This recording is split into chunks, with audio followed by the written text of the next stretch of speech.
The thing that comes out of it, though, is twofold. Number one, Andrew Luck threw nearly 60 passes in this game. He went 38 of 59 for 365 and 3 touchdowns.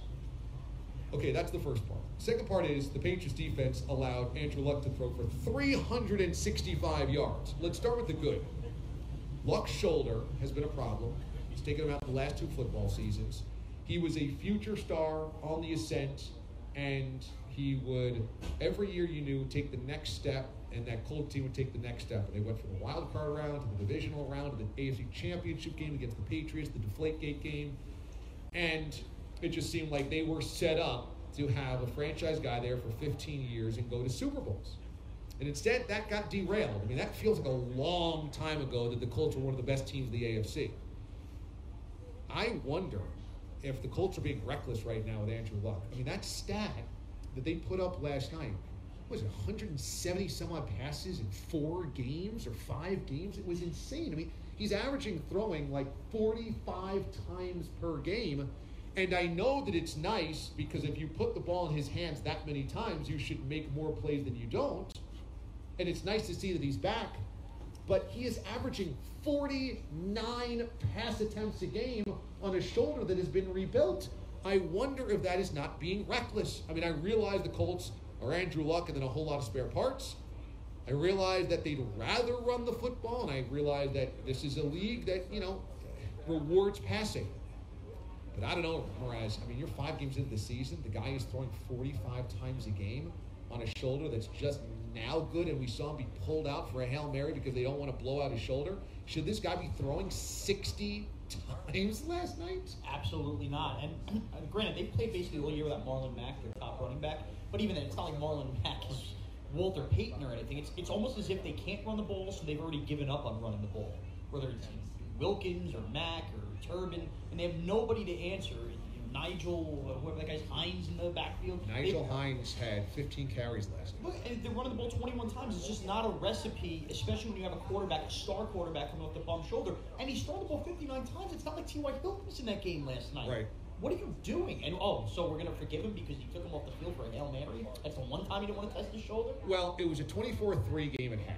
And I think that the Colts just had to go into major throw mode. So But that's going to be all year with them. I kind of understand last night. But he's averaging 45 passes a game. So that means they have never dialed it down. That means we're at the point in time where this has become the new norm for them.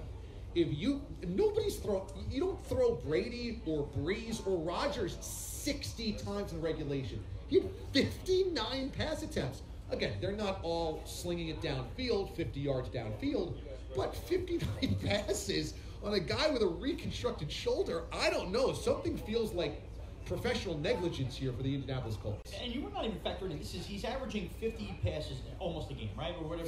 45 passes a game. Think about, and I know we never really had this. No, sorry, 49. 49, okay. He's averaging 50 passes a game. And when he takes the field pregame, how many balls is he slinging around working out with his receivers? You're talking about a guy probably, from the time he enters the stadium, time he leaves, is throwing a ball 200 times a game. Yeah, look at these numbers. Insane. He has thrown game 1, 53 times. Last night, 59 times. Last week, 62 times. He has 3 games over 50 passes already this season. We're only through 5 games. 3/5 of the season, he's thrown more than 50 passes. Here's the problem. If the Colts were 4-1 instead of 1-4, all right, this is how you're going to have to win. You're 1-4. You could have went 1-4 with throwing him 20 times a game. You're not winning games anyway. So what's the win here if you're the Colts? What's the win if you're Frank Reich? And I think they're going to be teased because last night Luck seemed to get stronger as the game went on, which is a good sign for his shoulder. But if that's the way they feel like, every time he's throwing the ball, look, he's getting stronger and stronger, you're setting yourself up for disaster. They just have to find a way to establish the run early. Have to. Because they're going to be behind in all of these games, and then that's the answer and that's the solution. Yeah. That's going to ruin you long term. It shouldn't be about this year. It should be about the long-term health of Andrew Luck. Look, there is no other team that is averaging 59 passes a game. That is a totally insane number. And for any team to do it, it's the Colts. It'd be one thing if 30% of the league is averaging 50 passes. Okay, they're one of a third of the league. They're the only team doing this, and they're doing it with Andrew Luck, and they're 1-4. What is the win here for the Colts?